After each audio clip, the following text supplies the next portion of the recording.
జై మాంకాల్ భైరవ్, హరహర మహాదేవ్.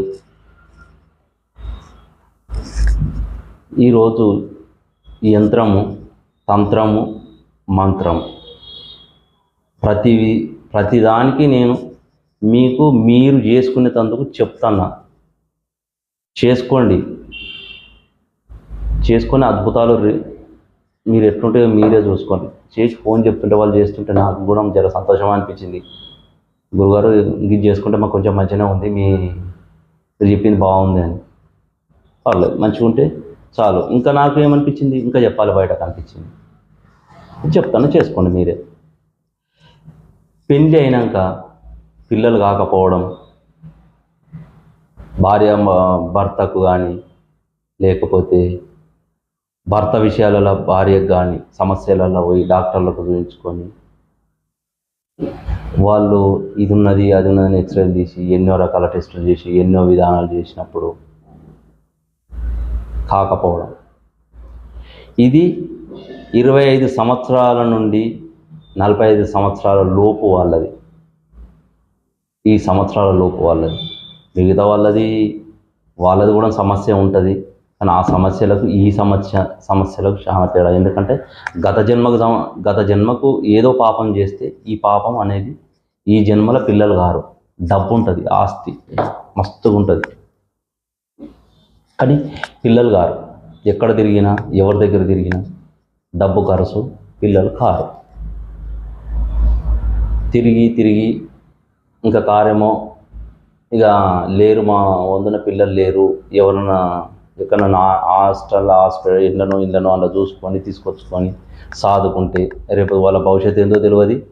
వీళ్ళకి రేపు వాళ్ళు పెరిగినాక వాళ్ళు ఏం చేస్తారో వీళ్ళకి తెలియదు. అది జన్మము అనేది తన జన్మం నుంచి గర్భం నుంచి వచ్చే విధానం వేరు. వేరే గర్భం పిల్లగాన్ని తీసుకొచ్చుకొని మనం పెంచుకోవడం వేరు. చాలా తేడా ఉంటుంది ఇలా. ఎందుకంటే అక్కడి తలరాత వేరు, ఇక్కడి తలరాత వేరు. డబ్బు ఉండొచ్చు, కానీ ఆ డబ్బును చూసి పిల్లగాడు చేంజ్ అవుతాడు. ఎప్పుడు చేంజ్ అవుతాడు? 15 ఏళ్ళ నుంచి చేంజ్ అవుతాడు. అది నువ్వు ఏ గ్రంథానికి సంబంధించిందైనా చూడండి, తెలుస్తుంది, చూపించుకోండి. ఇప్పుడు చెప్తాడు, ఈ పిల్లగాడు బాగానే ఉన్నాడు, ఈ పిల్లగాడు మీకు పెంచుకోవచ్చు అని. ఎవరి దగ్గర పోయి చూపించుకున్నా, ఆ పూజలు చేసిన, తన దత్తత తీసుకునేందుకు యాగం చేయించుకొని హోమాలు చేయించుకొని దత్తత తీసుకుంటే కలవదు. దత్తత తీసుకున్నప్పుడు అక్కడ ఒకటి ఉంటుంది. మీరు ప్రతి పంతులను అడగని చెప్తాడు. దత్తత తీసుకున్నప్పుడు దత్తత్తు అన్నప్పుడు నీకు అక్కడ మంత్రం చేంజ్ అంటే నీ ఇంటి పేరు గోత్రం నీకు పడుతుంది. కానీ ఆ గోత్రం ఆ పిల్లగానికి పడది. ఎందుకు పడది? తన రక్త సంబంధం వేరు. ఆ గోత్రానికి సంబంధించింది నీ గోత్రమే ఉంటుంది, గోత్రనామమే ఉంటుంది నీ ముంగట. అంతే, ఫలాని వాళ్ళ కొడుకు అనే సంబంధమే ఉంటుంది. కానీ ఆ రాత మాత్రం బ్రహ్మదేవుడు రాసిన రాత మాత్రం మార్చుడు ఎవరి నుంచి కాదు. బ్రహ్మదేవుడు రాసిన రాత ఎవరి నుంచి కాదు. శివునికి, బ్రహ్మ, విష్ణు వీళ్ళ ముగ్గురు నుంచే తప్ప వేరే వాళ్ళు ఇక్కడ ఉన్నది ఈ విధానంగా చేస్తారు కదా, ఈ విధానంగా హోమం చేస్తే తప్పిపోతుంది. 100% తప్పది. తన జాతకం వేరు. తన పుట్టిన గడి ఏదో నీకు తెలుసా? ఆ పిల్లగాన్ని అక్కడి నుంచి తెచ్చుకున్నావు. ఆ గడి ఏంది? ఆయన పుట్టిన గడి ఏంది? నువ్వు తెచ్చుకున్న గడి ఏంది? ఆ పుట్టింది పంతులకు తెలుసా? జన్మనామం ఉన్నది కదా, ఆ జన్మనామం కరెక్టే. నువ్వు ఎట్లా తెలుసుకోగలుగుతావు? అది ఎట్లా తెలుసుకుంటావు? ఎట్లా చెప్తావు? మరి అట్లానే మనకు పిల్లలు లేరు కదా. పిల్లలు లేరు వాస్తవం. దానికి ప్రయోగం ఏం జరిగింది అది తెలుసుకోవాలి ఫస్ట్. 25 ఏళ్ళ నుంచి 45 ఏళ్ళ వరకు అయ్యే అవకాశాలు ఉంటాయి అక్కడ. కాదు అనేందుకు లేదు. ఎందుకంటే జాతక రీత్యా ఈమె దోషం అనేది ఎక్కడున్నది అనేది దాని విషయం తెలుసుకోవాలి మీరు. ఆమెకు ఎన్నో రకాలు కనబడుతుంటుంది, ఎన్నో విధానాలు కనబడుతుంటుంది. ఏదో మీద కనబడ్డట్టు ఉంటుంది. వానికి ఎవరికైనా, స్త్రీ కావచ్చు, పురుషుడు కావచ్చు, చలనం అనేది వేరే రకంగా ఉంటుంది. అవి కాకపోవడం కారణం దోషాలు ఉంటాయి. ఆ దోషాలను చూపించుకొని చేయించుకుంటే పిల్లలయ్యే అవకాశం ఉంది. మేము అందరిని నమ్మినాం. మేము నమ్మిన కాడికి పోయినప్పుడల్లా ఏదో ఒకటి ఇస్తారు, ఏదో ఒకటి చేస్తే కూడా కాలేదు. నిజం. ఎందుకంటే ఆ సబ్జెక్టుకు సంబంధించింది తన దగ్గర ఉన్నదని నువ్వెట్లా తెలుసుకున్నావు? తెలియదు కదా. అది ఉంటే దాని గురించి చెప్తాడు. ఇట్లా ఉంటుంది, ఇది విషయం ఇంత కాలేదు, ఈ విధానంగా అయితే లేరు పిల్లలు, మీరు అది చేసుకునేందుకు ప్రయత్నం చేయండి. డాక్టర్ దగ్గర పోతే డాక్టర్ అంటాడు ఇది ఏందో జరిగింది, ఇవి ఇట్లా పుండ్లు వచ్చినాయి, లేకపోతే పిల్లలు ఇట్లా అయితే లేరు, ఇట్లా విధానాలు ఇక అన్నీ చెప్తుంటాడు ఆయన. ఎందుకంటే సైన్స్కి సంబంధించింది అది ఆయన చెప్పేస్తాడు. కొన్ని రోజులు మందులు పడతారు. కారు దోషం ఎక్కడుందో, నీ గడియ, పుట్టిన గడియ, పెళ్ళైన గడియ, దాన్ని పడితే నీది బయటకు వస్తుంది. నీ ఏ విషయం అనేది బయట తెలుస్తుంది. తెలిసినప్పుడు అప్పుడు పిల్లలు కారు అనేది ఉండదు. జన్మం వచ్చినప్పుడు ఆ జన్మము ఖచ్చితంగా మనం ఎత్తుకున్నందుకు ఆ జన్మ మానవ జన్మ అనేది చాలా, ఇక మీకు చెప్పనవసరం లేదు దీని గురించి. అద్భుతమైంది.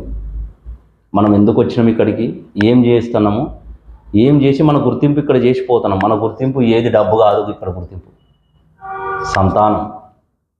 నీ గుర్తింపు పలానా ఆమె కొడుకు, అంతే. నీ డబ్బు ఉంటుంది పోతుంది, డబ్బుతో లెక్క కాదు.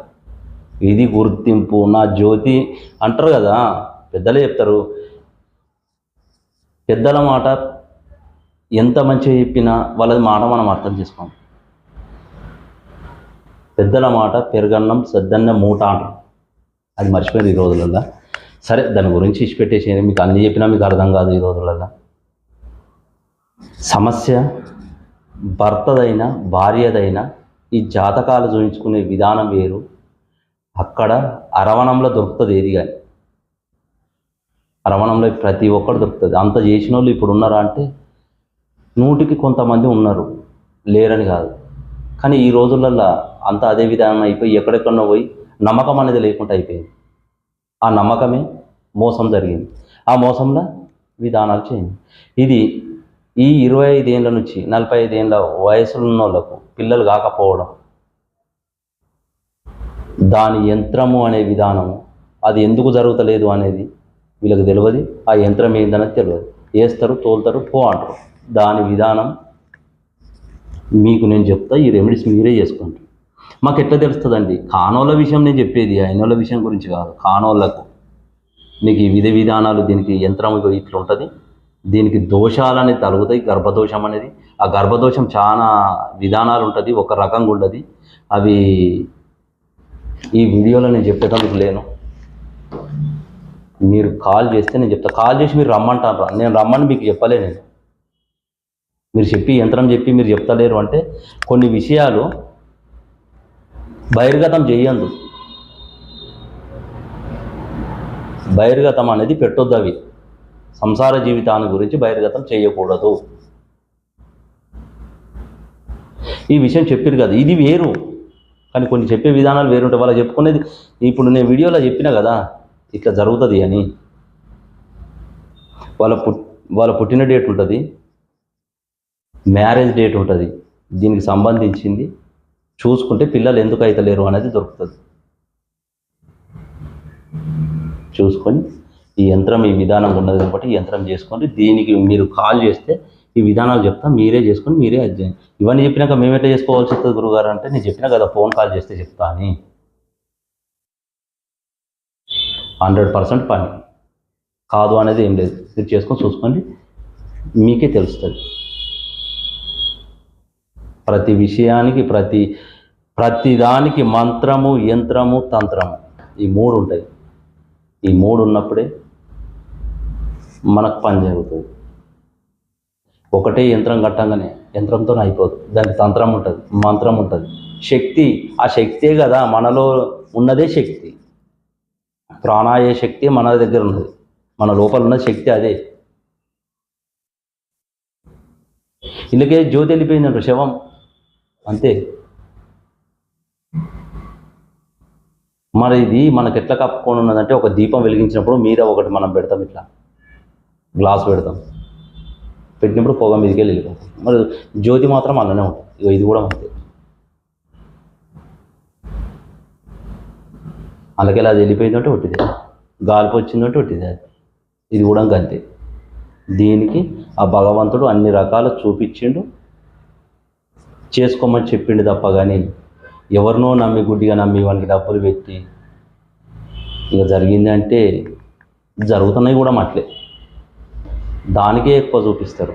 ఇసొంటి వాళ్ళు ఈ విధానంగా మా అసొంటి వాళ్ళు చెప్పి మీకు ముంగడ చెప్పారు అనుకో, ఇది అయితే దాతి అన్నప్పుడు దానికి ఆ భగవంతుడు ఈశ్వరుడే చూడాలి. నాకు తెలిసింది నేను మీకు చెప్పిన, నాకెంతో తెలుసని మీకు చెప్పలే. నాకు ఏదో రవ్వల చిన్న అనువంత నాకు తెలిసినవి మీకు చెప్తాను. నా అనుభవంలో నేను చిన్నది ఇంకా నేను ఇప్పటికి నేను శోధిస్తూనే ఉన్నాను వీటిని, ఏంటిది ఎట్లా ఏంటిది అనేది నేను మీకు చెప్తాను. చేసుకోండి. హర హర మహాదేవ్. జై Mahakal Bhairav. Like, share, subscribe.